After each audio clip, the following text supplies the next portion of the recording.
კავკასიის ალბანელებს წმინდა მიწაზე 10-მდე მონასტერი გააჩნდათ. მეტიც, ბევრი მათგანის სახელიც კი ვიცით. წმინდა მიწაზე ალბანელთა მონასტრების ჩამონათვალი კავკასიის ალბანეთის სამეფოზე შედგენილ მთავარ საისტორიო წყაროში, ალბანთა ქვეყნის ისტორიაში გვხვდება. ამ მონასტრებს უმეტესწილად ალბანეთში მდებარე გეოგრაფიული ადგილებისა თუ რელიგიური ცენტრების სახელები ერქვათ.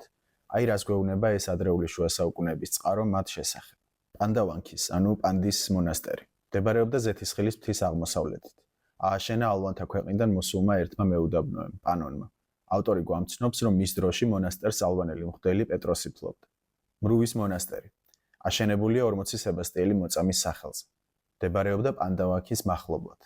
ავტორის ცნობით, ის უკვე არაბთა ხელში იყო. პარტავის მონასტერი. აგებულია ღვთისმშობლის სახელზე. მდებარეობდა დავითის გოდოლთან. იმ დროისთვის ფლობდა ერთი ქალი, სახელად მარიამი, შამქორიდან. მონასტრის მეორე ნახევარი კი არაბების ხელში იყო.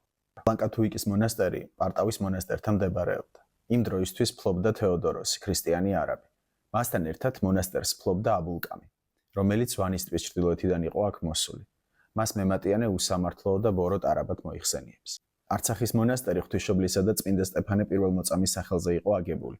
იმ დროისთვის უკვე მთლიანად არაბები ფლობდნენ. ამარასის მონასტერი ალბანელთა პირველი კათალიკოსის, გრიგორისის პაპის და ამარასის მონასტრის დამაარსებლის, სომეხთა განმანათლებლის გრიგოლის სახელზე უნდა ყოფილიყო აშენებული. მემატიანე გვამცნობს, რომ იმ დროისთვის მონასტრის ნაწილს ერთი ქალი ფლობდა, ხოლო მეორე ნაწილს არაბები. ავტორი კიდევ 4 მონასტერზე საუბრობს.